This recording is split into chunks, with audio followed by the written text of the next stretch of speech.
Hello students, आज poetry section का first chapter sweetest love I do not गो के सभी वीवीआई ऑब्जेक्टिव क्वेश्चंस हम क्लियर करेंगे। Sweetest love I do not go John Donne के द्वारा लिखा गया है। जॉन डन का जन्म लंदन में हुआ था। लंदन यानी इंग्लैंड में हुआ था, इसलिए इन्हें ब्रिटिश पोएट के या इंग्लिश पोएट के नाम से जाना जाता है। जॉन डन को मेटाफिजिकल पोएट के नाम से भी जाना जाता है। जॉन डन का जन्म 1572 ईस्वी में हुआ था और ये 1631 ईस्वी में गुजर गए थे। जॉन डन को अपने धर्म यानी कैथोलिक धर्म की वजह से उन्हें ऑक्सफोर्ड यूनिवर्सिटी छोड़ना पड़ा था, क्योंकि उस टाइम पे इंग्लैंड एंटी कैथोलिक हो गया था। तो बहुत सारे क्वेश्चंस हैं, इस क्वेश्चंस को हम बहुत ही तेजी से क्लियर करेंगे। Now let's get started. First question है यहाँ पे, sweetest love I do not go is a dash. तो sweetest love I do not go dash है, तो ये लिरिक है। लिरिक यानी गीत काव्य है।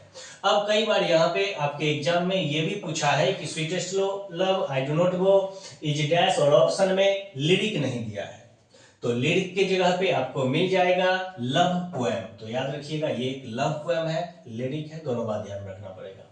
John Donne is a dash poet. John Donne dash poet है, तो जॉन डन मेटाफिजिकल पोएट है। मेटाफिजिकल पोएट के साथ ही साथ आपको ये भी ध्यान में रखना पड़ेगा कि जॉन डन एक ब्रिटिश पोएट है या फिर जॉन डन एक इंग्लिश पोएट है।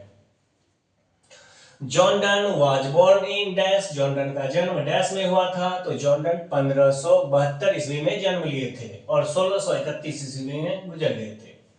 John Donne belonged to dash religion. John Donne का रिलीजन है कैथोलिक रिलीजन, और जब इंग्लैंड एंटी कैथोलिक हो गया था तो उसी टाइम पे इनको ऑक्सफोर्ड यूनिवर्सिटी विदाउट डिग्री, इनका डिग्री भी कंप्लीट नहीं हुआ था और इनको छोड़ना पड़ा था ऑक्सफोर्ड यूनिवर्सिटी।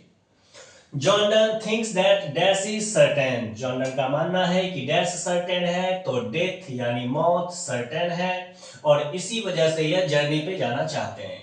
इंग्लैंड से जर्मनी जाना चाहते हैं, तभी इनकी जो बिलोव्ड है यानी प्रेमिका है वो रोने लगती है, बोलती है नहीं जाने के लिए या फिर उन्हें भी साथ ले जाने के लिए। John Donne was forced to leave dash university. तो जॉन डन को छोड़ना पड़ा था, ऑक्सफोर्ड यूनिवर्सिटी छोड़ना पड़ा था। मैंने पहले ही बता दिया था इंग्लैंड उस टाइम पे एंटी कैथोलिक हो गया था और ये कैथोलिक रिलीजन के थे। The poet compares his journey to the dash, यानी कवि जॉन डन इस कविता में अपनी जर्नी की तुलना सूरज से करते हैं, सन से करते हैं, और कहते हैं कि मैं बहुत जल्दी लौट आऊंगा, अपने बिलोव्ड को कहते हैं।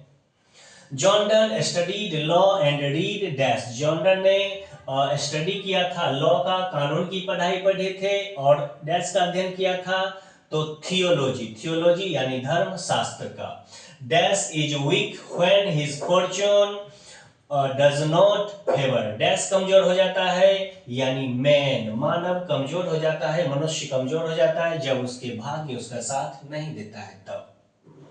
John Donne is not tired of his dash. John done dash से नहीं थके हैं, डैश से नहीं उबे हैं, तो अपने बिलोव्ड से नहीं उबे हुए हैं।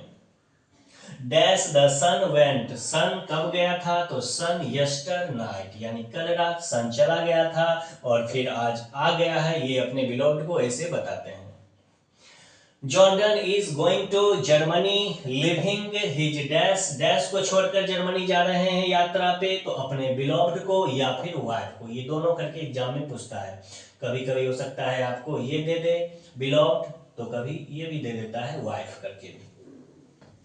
Next, John Donne briefly sent to prison. John Donne को प्रिजन यानी जेल जाना पड़ा था, फॉर डैश के लिए जेल जाना पड़ा था, तो सेक्रेटली मैरिंग, वे शादी कर लिए थे अपने पेट्रॉन्स के निश के साथ। जिस व्यक्ति ने उन्हें आश्रय दिया था उनकी निश के साथ ये भाग गए थे, इसी वजह से इन्हें जेल जाना पड़ा था। John Donne was born in dash. John Donne का जन्म लंदन में हुआ था, 1572 ईस्वी में हुआ था। The poet in sweetest love I do not go dash his beloved। तो sweetest love I do not go chapter में जॉन डन जो है वो अपने beloved से डैश नहीं है, तो tired of यानी थके हुए नहीं है, उबे हुए नहीं है। ऐसा नहीं है कि अपने beloved से उब कर वो जा रहे हैं, नहीं। John Donne was the pioneer of dash. Pioneer का मतलब होता है खोजकर्ता। ये देखिए पायोनियर, तो डैश के पायोनियर है तो मेटाफिजिकल पोएट्री के पायोनियर है। अब कुछ इंपॉर्टेंट लाइन है यहाँ पे, सम इंपॉर्टेंट लाइंस, और ये लाइंस आपके एग्जाम में हर साल पूछता है, तो इस लाइन को भी आपको बहुत ही अच्छे तरीके से स्टडी करना पड़ेगा। यहां से आपके एग्जाम में 100% पूछेगा ही पूछेगा। पहला लाइन है, nor in the hope the world can show a fitter love for me. यहाँ पे जॉर्डन अपने बिलोव्ड को कह रहे हैं कि मैं इस उम्मीद में नहीं जा रहा हूं, इस होप में नहीं जा रहा हूं कि फिटर यानी बेहतर प्यार, ये दुनिया वाले तुमसे बेहतर प्यार मुझे करेंगे, मैं इस उम्मीद में नहीं जा रहा हूं। But believe that I shall make speedier journey, और फिर कहते हैं कि मेरा विश्वास करो मैं बहुत जल्द लौट आऊंगा, मेरा जो जर्नी होगा वो बहुत फास्ट होगा, मैं तेजी से वापस आ जाऊंगा। O how feeble is man's power. यहाँ पे कह रहे हैं जॉन डन अपने बिलोव्ड को कि मनुष्य की शक्ति बहुत कमजोर होती है जब उसका किस्मत उसे साथ नहीं देता है तब। They who one another keep alive never be parted। यहाँ पे कह रहे हैं कि वे लोग जो एक दूसरे की यादों में जीते हैं वे कभी जुदा नहीं होते हैं, जॉन डन अपने प्रेमिका को कहते हैं।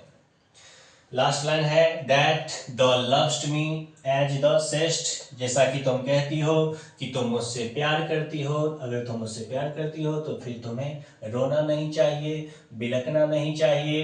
ये पोएम का लाइंस है, सारे इंपॉर्टेंट लाइन है, इस लाइंस को भी आप देख लीजिएगा। और इतने क्वेश्चंस जो मैंने यहाँ पे दिया है, इतने ही क्वेश्चन से आपके एग्जाम में पूछने वाला है। तो डियर स्टूडेंट्स, अब हम मिलते हैं फिर न्यू चैप्टर के साथ। That's it for today. जय हिंद।